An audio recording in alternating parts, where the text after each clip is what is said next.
ايه بقى؟ اوه والله مظلومين. وسع يا جدع، وسع يا يا جدع. جدع انت ما قلنا بالدور. يا غبي انت وهو، ده مناع بيه صاحب المصنع. حقك على راسي من فوق يا سعاده البيئه، احب على يدك خليه يديني حصته وفلوسي جاهز زي الكل. وانا كمان فلوسي جاهزه وقبل ما كفاياكم صداع يا خجر، اللي هيتكلم مش هيصرف. مش عايز اسمع نفس، وروني بقى. ايه اللي بيحصل ده؟ كيف تقبلوا الاهانه كانكم واخدينه ببلاش مش بفلوسكم؟ انطقوا.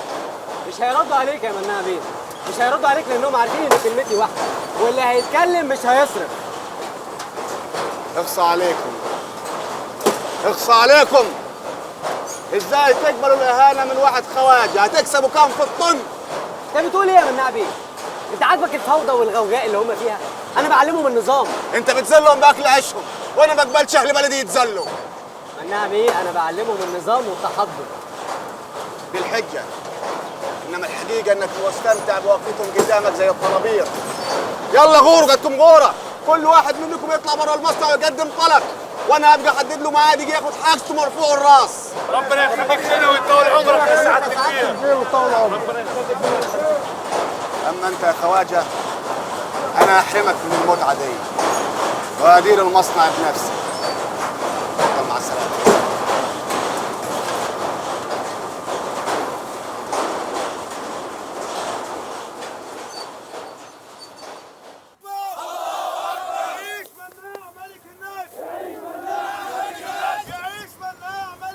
برافو يا ستيف، تصوير هايل.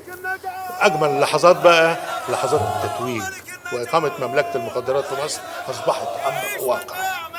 المهم يا بروفيسور ان اهل النجع كلهم سلموا بوجودنا في وسطيهم واعتبرونا منهم، واصحاب الكلمه عليهم كمان. الكل عايزين يكسبوا رضانا، خاصة لما شافوا بعينهم السلاح اللي احنا جبناه للنجع. المهم عايزين البيت ده يخلص ويبقى شبه بيت حسان او البنداري. ليه يا بروفيسور؟ انت ناوي تقعد هناك على طول ولا ايه؟ عشان تحكم النجع ويبقى لك هيبه لازم يبقى بيتك زي بيت الكبير بتاعهم. ده رودي بيكلمني من سوهاج، بيعمل شغل حلو قوي. ايه يا رودي، اخبارك يا حبيبي؟ للاسف يا بروف اخباري مش حلوه. مناع بيه طردني من اداره المصنع. ولا يهمك، سيبه يقعد مكانك يومين، هيلاقي نفسه بيعمل اللي انت بتعمله وهيفهم انهم هم بيحبوا يتذلوا. انا لو بعدت مناع ممكن يتدخل في شغل الخبراء الاجانب بتوعنا. مستحيل حد هيقول له اي حاجه، كل اللي هيعرف يعمله انه هيقف ينظم طوابير تجار اللي كل واحد فيهم هيموت على حاسه سماد. برضه وجودي بعيد عن المصنع في وجود مناع خطر، ما تستهونش بيه. هديله فرصه اسبوعين يلف حوالين نفسه قبل ما اتصل بيه وامره يرجعك حسب بنود العقد. يعني اطمن من ناحيته؟ اطمن خالص، مناع هو اللي في ايدينا مش احنا اللي في ايده. سيبه يدوخ شويه واتحدى انه يمسك علينا اي غلطه. هقول ايه؟ اوكي يا بروف، بس لو سمحت انا عايزه هو اللي يجيني لغايه عندي ويتحايل عليا عشان ارجع مكتبي تاني. اوعدك يا رودي هيحصل. اوكي يا بروف، باي.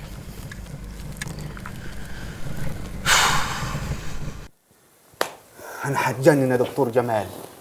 كل الفلاحين اللي بيستعملوا السماد بتاعنا مش قادرين يستغنوا عنه. والله انا حسب معلوماتي يا مناع بيه، تركيبه السماد ما فيهاش اي حاجه خطر، وحتى المواد اللي بيخلطوها كلها مفيده جدا للزرع، وكمان بتزود نسبه امتصاص الجذور للسماد. لا، قلبي حاسس انه في حاجه غلط. الناس دي ما يجيش من وراها خير ابدا، ولو جه يبقى من وراه شر اكبر. ده مبدأ عندي. ما اقول لك ايه يا دكتور، عايزك تجمع عينات من كل الاراضي اللي بتستعمل السماد بتاعنا في كل البلاد وتعمل لها تحليل، شوف حصل تغيير في التربه ولا لا. قصد حضرتك زي موضوع المبيدات المسرطنه اللي حصل قبل كده وبوظت الارض؟ حط كل الاحتمالات، اقفل على نفسك المعمل واشتغل ليل نهار، وانا واثق انك هتوصل لحاجه. لو ثبت صحه الشكوك دي الموضوع هيبقى خطير جدا يا مناع بيه. انا سالت واحد من المزارعين اللي بيستعملوا السماد بتاعنا، قلت له ليه بطلتوا تستعملوا السماد اللي متعودين عليه؟ قال لي حاجه غريبه، قال لي ارضه بقت مدمنه سمادنا. حتى الارض فيها ادمان، يبقى هيجي منين الخير؟ شفت خاطرك غالي عليا كيف؟ انا حطيت راسي وراس عيلتي قدام اخوك مناع عشان لما اطلب يدك ما يقوليش ليه. بس انت ما تقدرش تعمل اللي بيعمله مناع، يعني ما تطيتش بكيفك ولا حاجه. ليه؟ هو كان اخوك بيعمل ايه انا ما نقدرش نعمله؟ واه، غير بس خلطة الحشيش. بس خلطة الحشيش؟ ليه؟ مش اخوي مناع ده اللي شايل راسه على يده وماشي يبيع في الحشيش وكلكم ماشيين وراه؟ الحديد ده قد ايه من اسمه؟ دلوقتي بعد اتفاقية الخواجات الجديدة خلاص التسليم هيكون هنا والدفع فوري كمان. قصدك يعني لو معاك سر الخلطة مش هتخلي اخوي مناع هو ملك الناجح؟ ما قلت لك يا نسمة، انا اتنزلت له عشان خاطر عيونك انت، وانا دلوقتي ملك الناجح في غيابه، يعني مش محروم المملكة ولا حاجة. طب وغلاوتي عندك، احلف لي ان عمرك ما هتناطح اخوي بعد كده. انا اقف قدامه واناطحه في حالة واحدة بس، لو عاند وما رضاش يجوزني ليكي وما قدرش معروفي. للدرجة دي انا غالية عندك يا همام؟ واغلى من حبايب عينيا يا حبيبة قلبي. طب هتطلبني منه ميتة علشان يعني ابقى مهد لامي الحكاية قبلها؟ مش قبل ما نطبخ الحشيش وندفنه في الرمل، لو فتحته قبل كده ممكن يعاند ويرفض ويضيع علينا زرعة السنة بحالها. هعمل ايه؟ اخوك الوحيد اللي معاه سر الطبخة. لا، معايا انا كمان سر الطبخة في يدي كيف ما هو في يد اخوي. ايه؟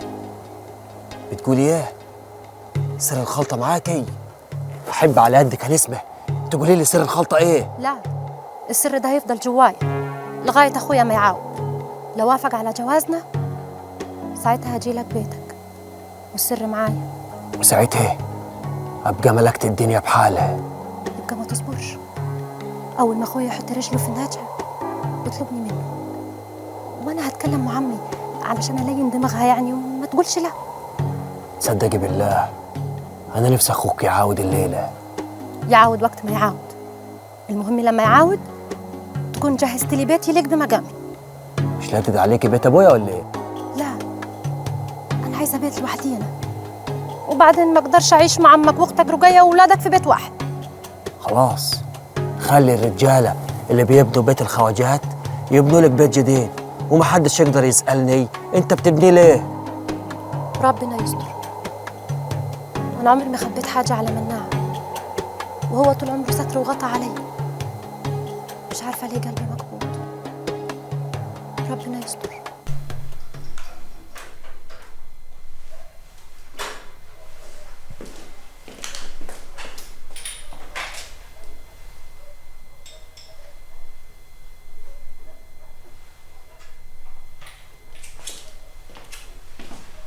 انت معاك ايه يا دكتور جمال؟ انت كل يوم كده تروحني بعد نص الليل.